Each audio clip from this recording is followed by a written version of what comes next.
If needlework is your passion, whether you're stitching by hand, machine, or mixing it all up, you're going to want to hear about the Mr. X Stitch Contemporary Needlework Prize 2025. This prize celebrates the best in modern stitch, and it's open to creatives from all around the world, whether you're a student or an emerging artist or a seasoned professional.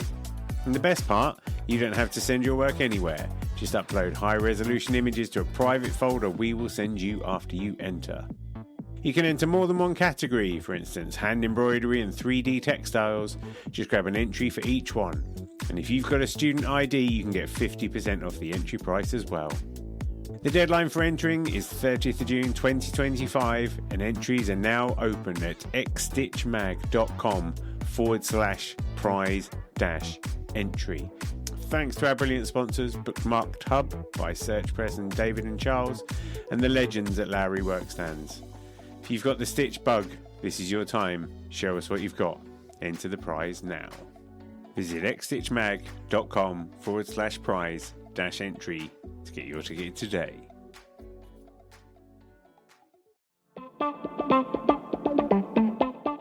Welcome to NeedleXChange, the podcast where we delve into the intricate art of embroidery and textiles.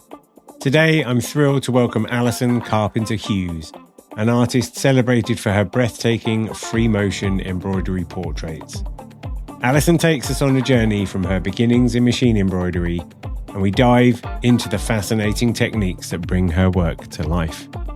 We discuss the balance of accuracy and creativity in portraiture, the challenges of working with fabric, and the emotional connections behind her most memorable pieces like Kiss Face and Little Connie, which won her the 2019 National Needlecrafter of the Year award. If you love what you're hearing, be sure to follow Mr. X Stitch on social media, and please share this episode with a fellow needlework enthusiast. And if you feel like leaving a review, that will help the podcast reach more people, and we can share the word about textile art. We'll be back next week with the second part of our conversation with Alison. So until then, enjoy the show. It's pretty frosty outside. Yeah, it's lovely and bright though. Yeah, it was the same with us actually. We were sort of looking and just being, it's really nice outside. And then we took the girls for a walk up to school, and it was just like, we're parky. But do you know what's weird though? Is it's so nice here, and then you can see all the stuff going on in Los Angeles with like their massive fires and having any rain for 80 days or whatever it was, and it's just bonkers. Yeah. I think the world's going to pot.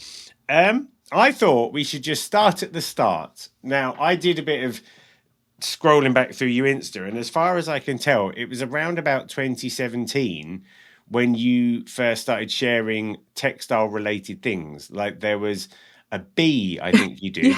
There was a textile thing. Yeah.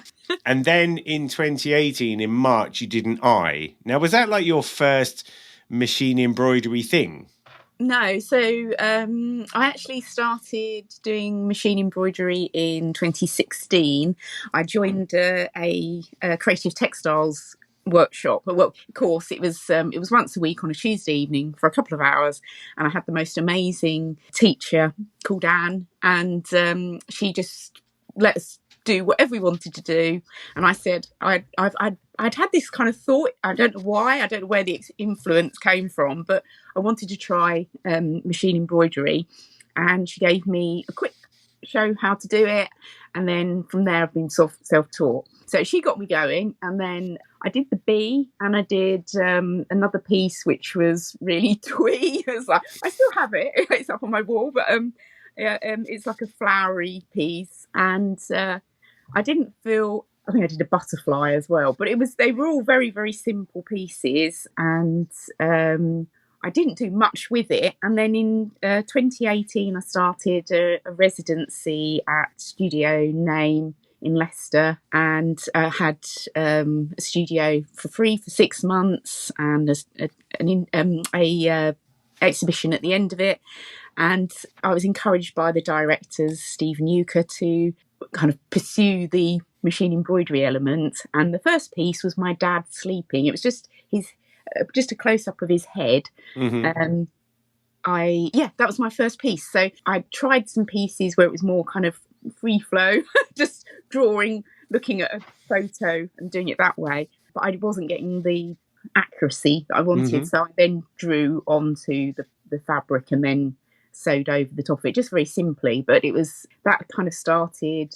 I suppose most of my work, I'll do simple outlines and then I fill in detail by eye. So I kind of feel like I might go back and try doing it more free flow Yeah. again, because it's now I've got used to the machine more. I don't know. It might work. I'm not really sure, but I know there are artists out there that just go straight onto the fabric without drawing it out and do these really interesting pieces. But it's especially when you're doing portraits, you want some kind of accuracy, even if it's just capturing something of them. But yeah, that's where it started. And then I did my baby piece, baby breastfeeding, and then I think it was the eye. So. The baby breastfeeding was enough to secure you the title of Needlecrafter of the Year at the 2019 National Needlecrafter. Just casually, I just did a baby and then I just won a national award. Although I think I am the only one who's ever won that, because I don't think it's in existence anymore. No. So that's it. There's no point after that. They're like, no, there's no competition anymore. Yeah, it was pretty cool. And that was the second award I'd won for it, because I won the Attenborough Art Prize before that as well. So that's amazing. Yeah, it was cool. Yeah. I mean, that's some real validation, right? To make you feel like you're on the right path or whatever. Yes, definitely. Yeah, I think, I mean, I suppose having outside validation is nice. And it can lead to new opportunities as well, which is really good. And it has. I've had some amazing experiences over the last few years. It's interesting what you were saying about the freestyle bit of it, because the person who I NeedleXchanged with before you was Harriet Riddle. Now she, in situ, she is that. She's like freehand, just looking at people doing their portraits, almost like improv, or like one of those sketch artists you see in whatever fancy capital you want to go to that does the sketch. And she's got such surety in the way she delivers her stitches. It's almost like, I remember the first time I ever saw her, I just thought it was like some kind of prodigious talent, because with free machine, isn't it? You're not moving the pen, you're moving the paper. And so it's almost like this inverse relationship that you have with drawing. Yes, yeah, and very true. I never thought of it like that, actually. Yeah. And the way she can do it with that, surety is quite impressive. But when you say about the way you do it, it makes me think sometimes of tattoo artists and how they put down the image of a tattoo and just look at the tonal areas, a bit like the way Danielle Clough does her colour blocking for her work. It's about areas of tone and contrast, I think. Is that a reasonable thing to say? Yes, definitely. Yeah. And I think it's also, I'm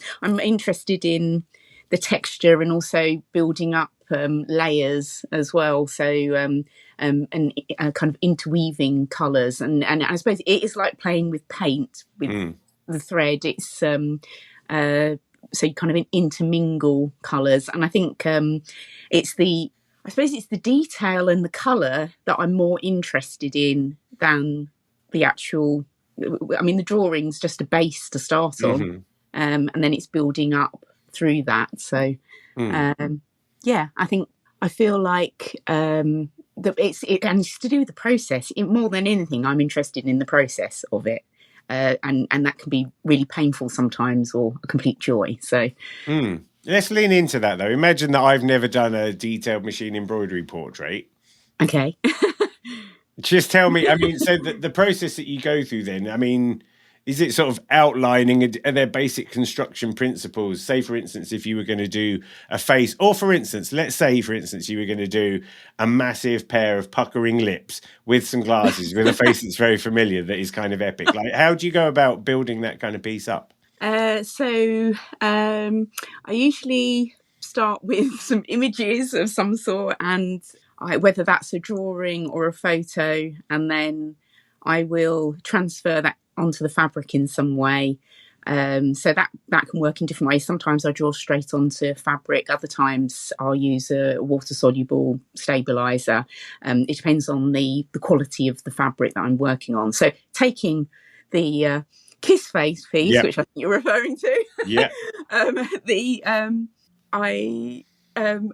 So it was really thin fabric and a bit of a nightmare to work on. So I did do it water soluble stabilizer. So I drew it. I'd done the drawing, and then I drew it out onto the stabilizer, fitted it all on, and then I start to sew onto it. And I've it's been a learning process, because I used to outline everything, but that's one of the worst things I've found that you can do with free motion, because if you outline things and then go back to the middle, like an eye or something, or the nose, and start working outwards, you then start getting this horrible puckering happening, and you get this horrible puckering happening anyway, quite often, whatever you do.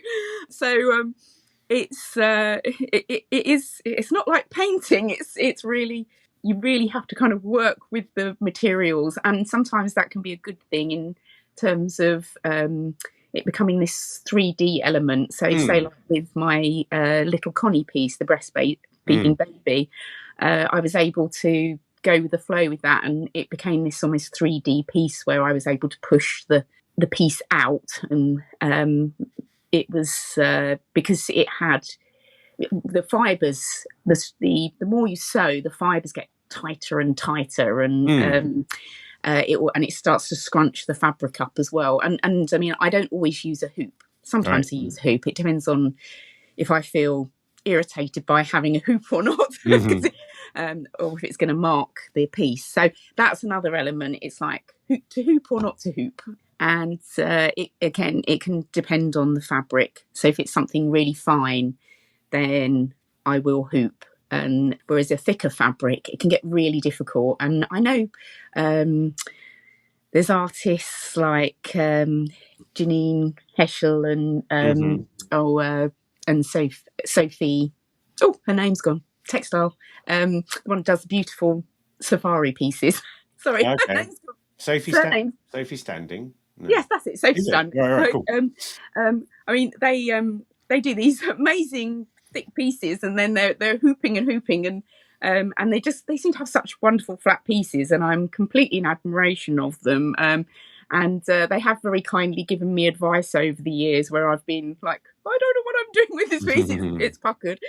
But I think so the next stage is then just starting to look at things by eye, and looking at colours and contrasts and building it up from there. So sometimes it's a case of being really playful with colour, and you won't necessarily realise it just looking at a piece, but I find it important to, if I see a colour somewhere, even if it's unexpected, I'll still put it in, because that can be the thing that enlivens a piece and makes it something pop about it.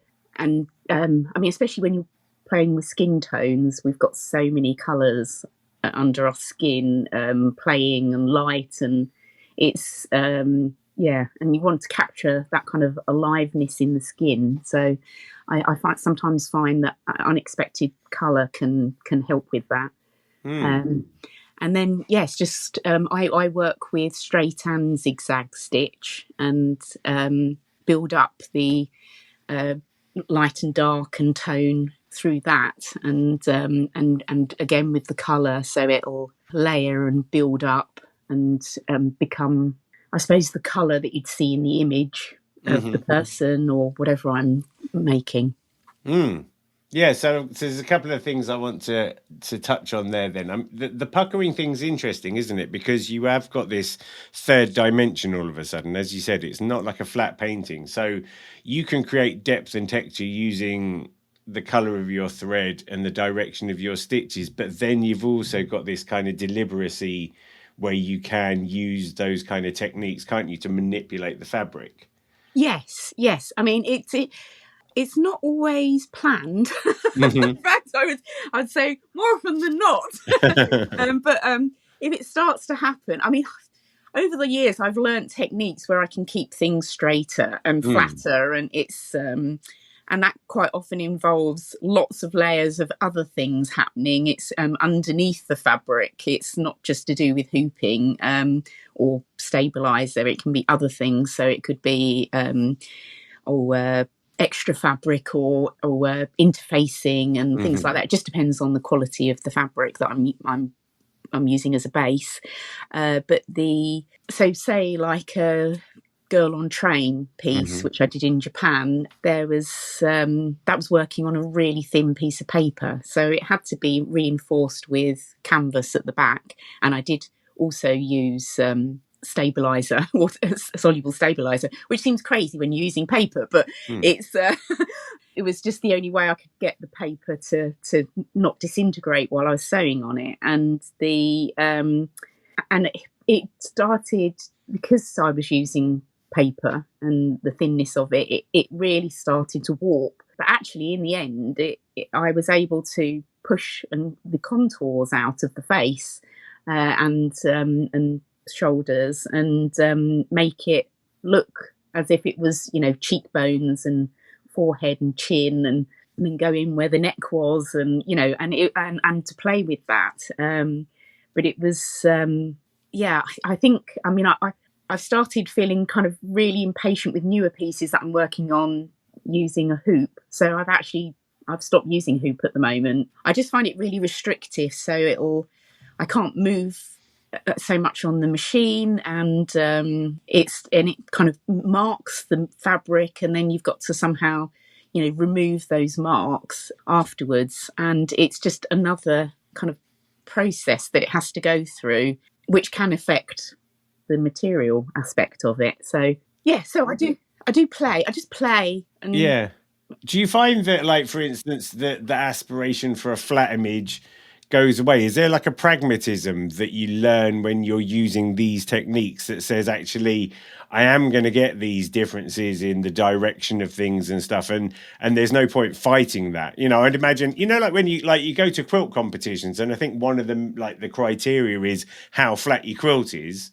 Whereas, and you can choose to fight that battle, can't you? Or you can choose to not fight that battle. And then imagine it's different strokes for different folks in that respect. Yes. I suppose when it comes to doing a commission piece, I want it to be as perfect as it possibly can be.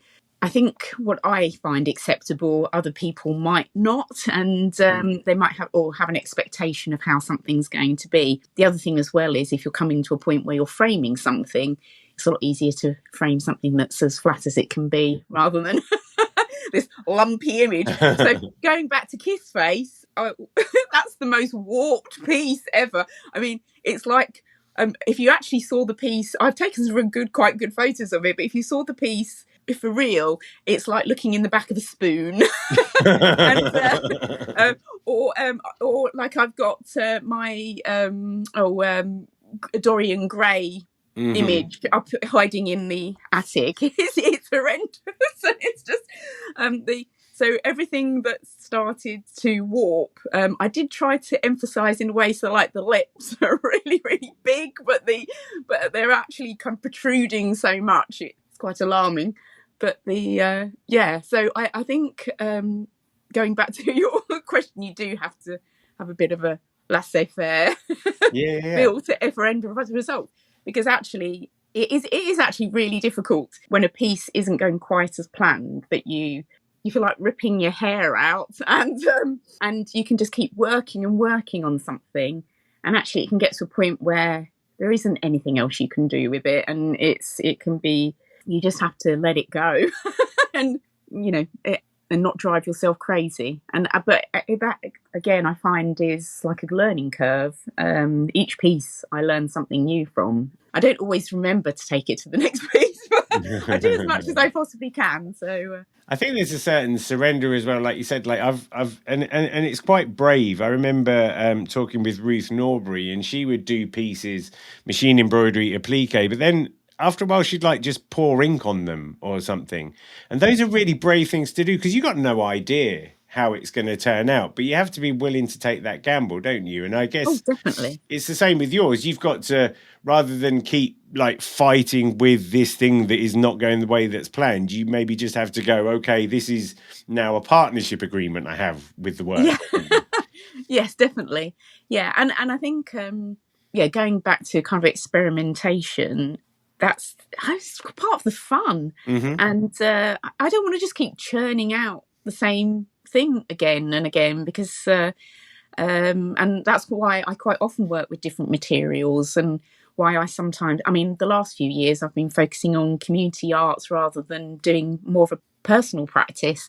And I've learnt huge amounts through doing that and working in 3D and huge scale. And it's, and although I'm now pulling back towards more of my personal practice, it's the thing that keeps it alive and just trying out things. And if they don't plan out or, isn't quite right for me, then I know I can do something else. So I feel like that's a really important element of learning. But I mean, I think also there is obviously the element there of actually pushing a part of your practice so you get good at it. And I can look back at, so you mentioned the eyepiece. Yeah. And I can look back at it and I can see how much my practice has come on and improved in technique.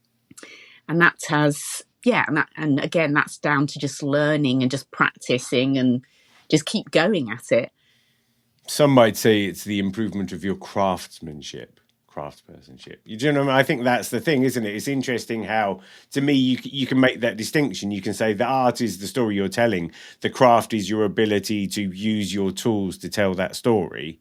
Yeah. And that's what you're saying. You've become much more efficient in your use of stitch direction and colour and layer and those kind of things. Yes, definitely. Yeah, I think and I think also working in other areas and using different materials in different ways, it then allows me to be more innovative coming back to doing the free motion again. And being playful. I mean, you mentioned about throwing ink at a piece, and that's one of the things that I'm planning to do this year is work more with other mediums and then bring that into the stitch. So it's just be more playful with it. I also just wanted to ask about your use of colour, because I sometimes wonder whether there are there's a film, what is it called? I think it's Spider-Man Into the Spider-Verse or something. It's an animated movie. And I love that movie. And one of the shortcuts that they did is when there's scenes where you can see down a street, they just put blobs for the stuff in the distance. It's like a handy shortcut to, and our brain just writes that as we see it. And I wonder sometimes as you're developing your use of colour in your work, whether you get those kind of shortcuts where that certain interventions in certain colours might achieve a result that previously you would have had to have put lots of layers on to achieve. Does that make sense? Yeah, I mean, fabrics, definitely. I have been playing over the last year in particular with layering very fine materials like organzas and different types of fabric where it's kind of more see-through-y and transparent and layering it up and getting quite jewel-like qualities to the piece. Gauzes and things like that. So you get different textures and kind of a shimmery effect sometimes, and that can almost act like a layering of ink. It's really nice. So there's that aspect to it, and I've also just started kind of introducing paint elements as well, which I haven't posted anything out there yet because it's still a piece that I'm working on, but it's I kind of thought, well, actually, if I add paint at the bottom, then do I have to maybe put every single element of stitch in? I can maybe tone that back a little bit and be a little bit more sparse, which I think actually I was in when I first started my practice, and I'm kind of pulling back towards that a little bit. I want to try different ways of, I don't know, putting a message across, but not working it so much. And I think sometimes that can be the case when you've been, I suppose it's like learning your practice and then paring back down again, and learning from that. So, so I think, and I want to do more with the using the different fabrics in layers as well.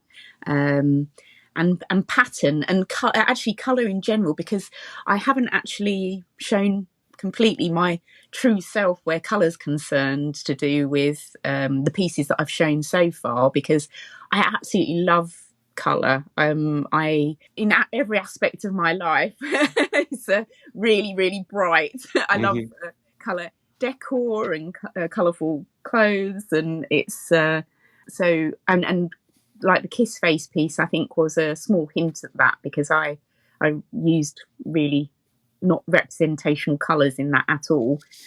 So I want to go a bit more towards that as well and kind of play with that. Although I have got some darker pieces coming along as well. So I'm glad you say that, though, because I think that was going to be my next question. Is you get this trade-off, some people, and like you and I have spoken offline about Julie Heaton, but Julie's quite faithful, I think, with her representation of colour when she's doing those kind of portraits, you know, go for the right tones and stuff. And yet you can see with Kiss Face as a good example, you've got sparks of stuff, and it makes me feel like a punk thing, but I'm not saying it's a punk thing because that goes off in the wrong direction. But you know, when you just go, I'm just going to disrupt, I'm going to use colour as a disrupted, like playful influence on the work. And it feels like those sparks are like naturally occurring things that would happen within your work. So it's interesting that you say you're going to start leaning into that more. Yes, yeah. I mean, I think I see colour almost like an aura, and I have had other artists say similar things. So, I mean, although one artist who works in 3D said they see everything in shape.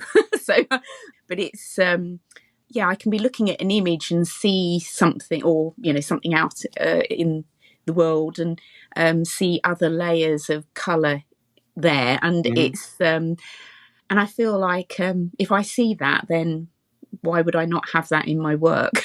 So, but I think also just sometimes actually playing with colour in unexpected ways. So just one of the things I would like to work with is say taking like an example of working with red and then seeing where that goes, and just kind of, and I think having that kind of symbolism element as well, because I'm really interested in the symbolism behind things, and that might not always come across, but it's there for me. And and I suppose keeping an open narrative as well. And I think sometimes colour can add to that. So, and it can give a particular feel to a piece. And just, I mean, going back to the little Connie piece with the baby, I mean, when my niece sent me the image of breastfeeding her baby, it was in an evening tone, and it was quite yellow, and I'd gone with that.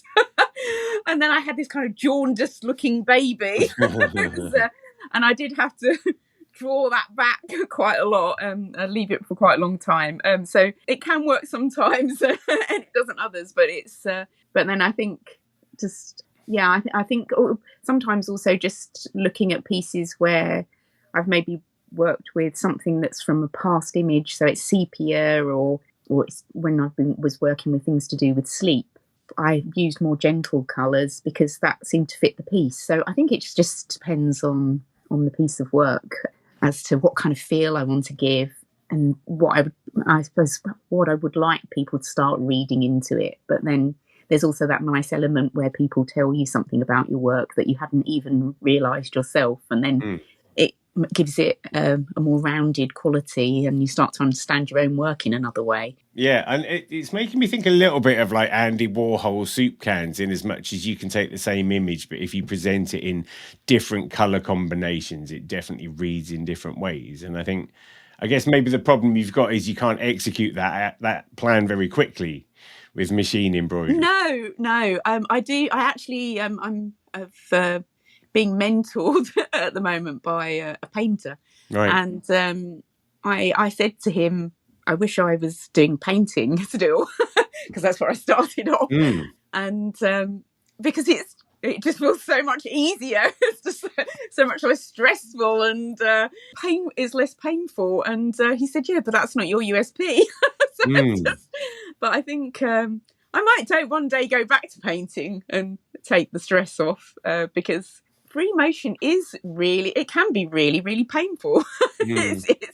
It's very labour intensive, and as well, I suppose particularly the way I do it. I'm sure there's some people out there who don't do it as laboriously as I do, but And it can be really tough to work with, and it can get especially when you're working on larger pieces or in more depth, it does get harder and harder to work on. And if you have mistakes, my God, it's almost impossible to rectify. You have to find ways of dealing with that, and unpicking free motion stitches is just horrible. And I have done bits where I've had to maybe cut little elements out and rework them. So that must be quite terrifying the first couple of times. Oh God, yeah.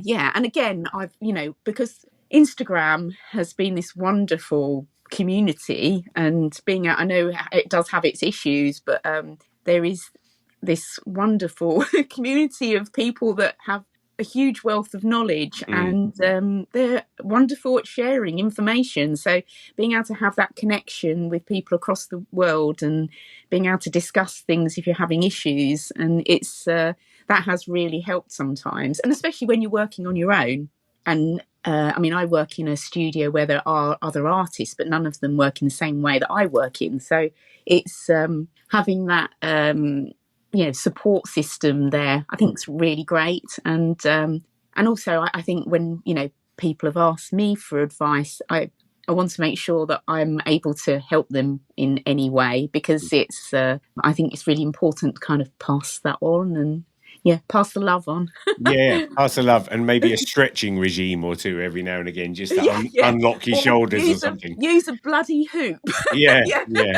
It was making me think of Jack Roberts, like JPR Stitch, and one of his techniques, which I think more people should probably try, is he goes and does it out in his garden, which I actually think is probably a really healthy thing to do in the summer. Do you know what I mean? Because if you're going to be stooped over a machine, at least that way he can like feel the breeze on his face and all of those. That's a really good idea. I must try that.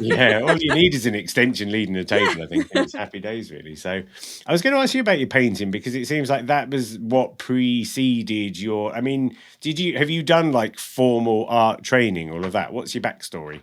Yeah, so I did a fine art degree in the 1990s, and then didn't really do anything of my own practice other than, little bits here and there until 2017. Right. So going back to the creative textile, that's kind of a course that I did. I suppose that was the first way in. But I married and had my son very soon after leaving university. So I had a great focus on that. And then I did lots of other work. So I've been a librarian and a bespoke lampshade designer, and in an antique shop, and an Indian head massage, and I've done all kinds of different things. So interior design, very, very briefly. Art forgery as well. I feel like you could probably slide that in somewhere and get away with it. And done many, operations and HR and admin roles and things like that, customer care. But it's all kind of, it all adds up to where I am now. But one of the aspects I did keep going with was since about 1998, I've done creative workshops, so facilitated them, and I kept that element of it going. And I love teaching. I really feel like that kind of informs my practice. But then, so when I was doing my degree, that was actually with a focus on video, film and photography. And then that has changed so much over the years, and I didn't keep up with it. So it's not something... I'm still interested in things like animation and stuff, which I would actually really love to try with the stitch. But I talk about laborious, but I mean... Yeah, I was going to say, that's even the most modest cross-stitch animation takes a hell of a long time, Yeah, might be line stitch, like little moving things. But so in 2017 I started doing some painting. So I was actually made redundant in 2016, and that kind of kick-started some other stuff, me being a bit more creative. And I think that's the thing, actually. I find that I have to kind of have a certain mental state going on to be creative. And I think for many years it hadn't been great, and I didn't feel like I had that mental space. I've learned since then actually that you need to kind of force yourself through that, because there's been elements over the last few years where I've had that, and you have to keep pushing through it, and you just have to get yourself going again. And actually, by forcing yourself, you then start to be creative again. But at this point, I had a little bit more mental freedom going on, and not so much going on. And so I started doing the painting, and I was doing some local exhibitions and things like that. And then that's when I saw, in summer of 2017, I saw the residency at Studio Name being advertised, and I just went for it. I mean, it was a blind application, which I think actually is really good, and I think they should do in far more application processes. Is just somebody writing an application and talking about what they want to do, and I did that, and I got through to the interview stage. And I had like a week so I'd been like blah blah blah blah blah in the application, and then interview, and it's like, oh, this will be this date, and I was like, oh my god, I've only got I've got like a week to get some work together. So I did a lot of drawing, and then had sent it over to them, and had the interview, and then I got the residency. So it was, and I did do some painting on the residency and drawing. I love working in charcoal and pastels and kind of integrating the two. But with charcoal, it's just so lovely. And that's where it kind of started, because with the hanging threads, using those in the free motion, because I'd started using these scraps of paper. I mean, I was only working part-time at that point, and I didn't have a huge amount of money, and it was so I was using brown packaging paper, and just kind of, and I was making these pieces and just kind of sticking them together as the piece got bigger and bigger, and I had all these rough edges and torn elements, and then when I started doing the free motion, I started thinking about the kind of rough edges again, and that kind of organic feel to it, and actually again I'm coming more towards that in the pieces I'm going to be doing in 2025. So like with the piece I did of my dad asleep in his armchair with the books behind him and a rug, and it's the piece, and wanted this piece where it was all kind of rough edged and looking like he was kind of drifting off to sleep, and again with the little Connie piece, that kind of organic, there's no kind of end to it. It's the shape of the baby in the piece, and I really loved working with that, and working with that kind of rough quality of the stitch, and that's where it really is lovely, where you get that really textural feel to a piece, and rawness, and and it was really lovely, going back to what I said before about other people informing your works, particularly with those first pieces and having my solo exhibition. It seems to really kind of talk to people in different ways, and people were, I mean, I did a big piece of my dad asleep in an armchair, and it was actually full size. And although it was, for me, it was to do with sleep, other people were connecting it with like relatives that had passed, and it being an impression of somebody being in a chair that had been. And it was, and actually people saying that to me, one of the reasons I did those pieces on my dad was because he'd, shortly before I'd started my residency, he'd had a heart attack. And it was, and then obviously there was that vulnerability there. And my dad is always falling asleep in his chair when he's reading or watching telly.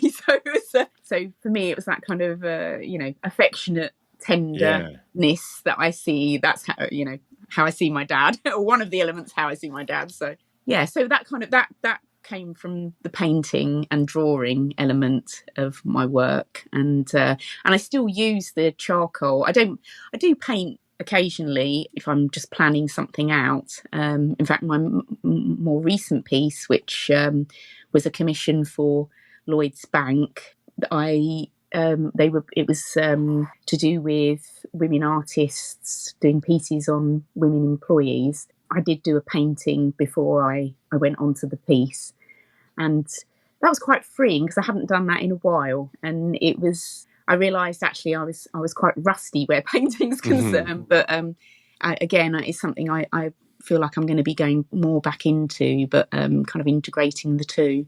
And but normally with charcoal, I'll do like big charcoal drawings. I have actually, I suppose, I don't know. One of the things I've always found difficult to control is scale.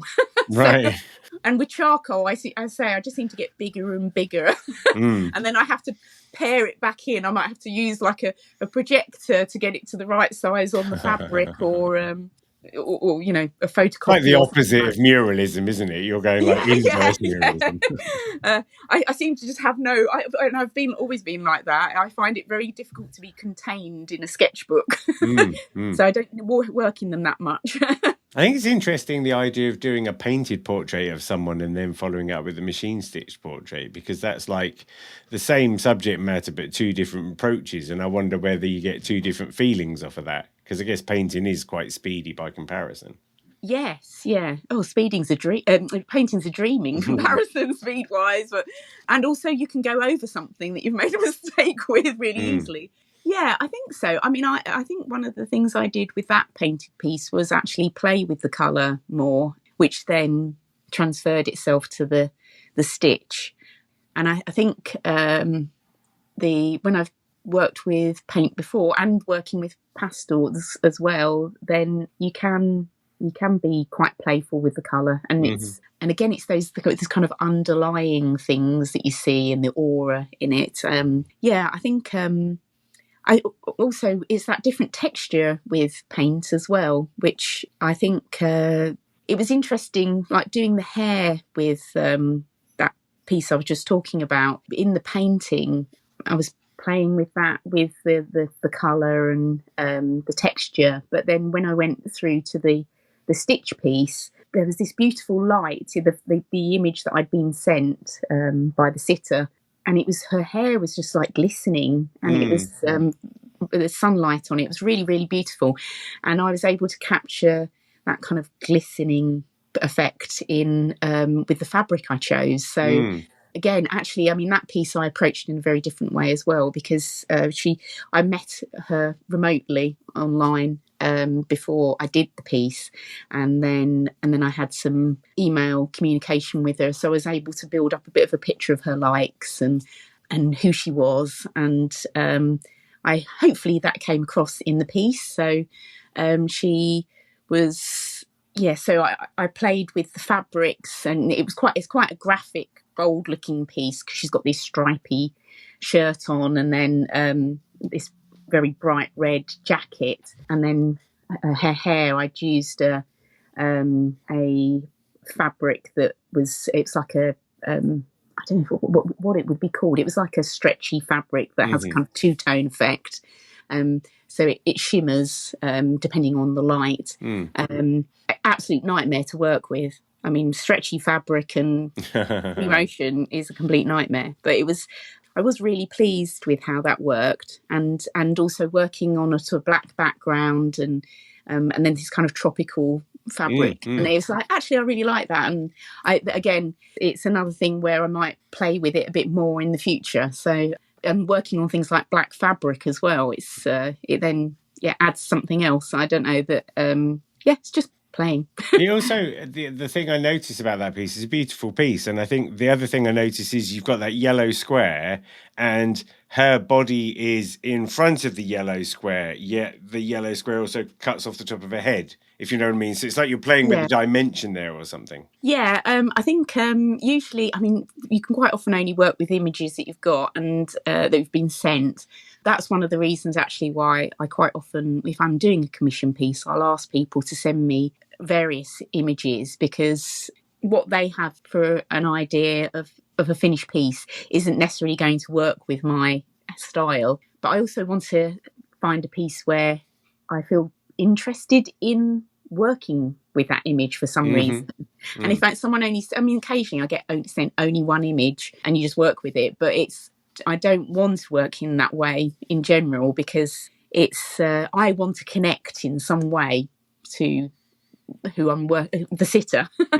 And that might be either through colour or some kind of form of expression, or the composition in some way. And it's I quite often like pieces where they're a bit more animated, where I might be able to. I don't always use the hanging threads, so I didn't in the Lloyd's Bank piece, but the in other pieces where there's maybe movement in hands, like a child playing or something, where you can then have that connection with their hand and what they're playing with, or some kind of movement. That quite interests me. So, and again, it's that kind of enlivening element of a piece. But it's interesting as well, sorry to interrupt, it's interesting as well that you're going to spend so long on a portrait. You're not banging a portrait out in 5 minutes, so you feel like you probably have to have an understanding of the person, because otherwise you're just going to make up a story of that person because you're spending so long on it.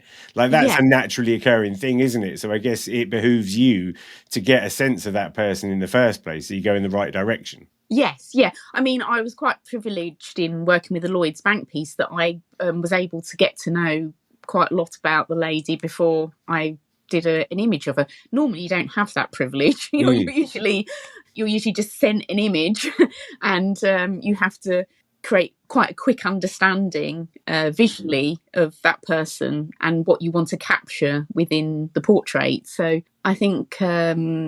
I mean, going back to a piece that I did for the Framework Knitters Museum in Buddington, that was working with two boys that had been alive in the 19th century, and they were only about, I think it was about 8 or 9 kind of age, and they worked in the framework knitters with on a daily basis. So child labour, and it was, and I was sent a portrait, a group piece. So it was this massive group piece, this tiny sepia picture with these even tinier little pictures of these 2 little boys, and so I had to kind of zone in on their 2 little faces, but also. What quite interests me is having, particularly when I'm doing commissions like that, or any piece of work, is actually having a bit of research before I start doing the work.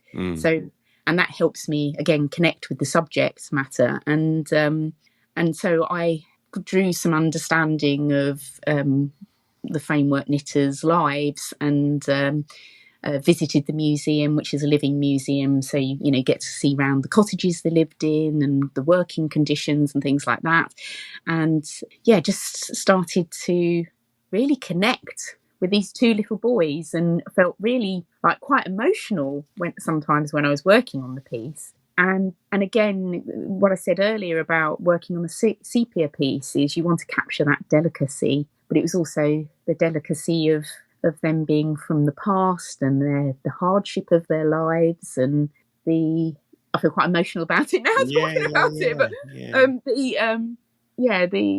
and because I was doing a piece to do with sleep, because they were topping and tailing in a bed, that kind of again, that vulnerability, there's a tenderness and vulnerability of sleep, and I really wanted to capture that, and so being able to connect with them as much as I possibly could really, I suppose, enhanced the making experience for me. Yeah, it's quite profound, isn't it?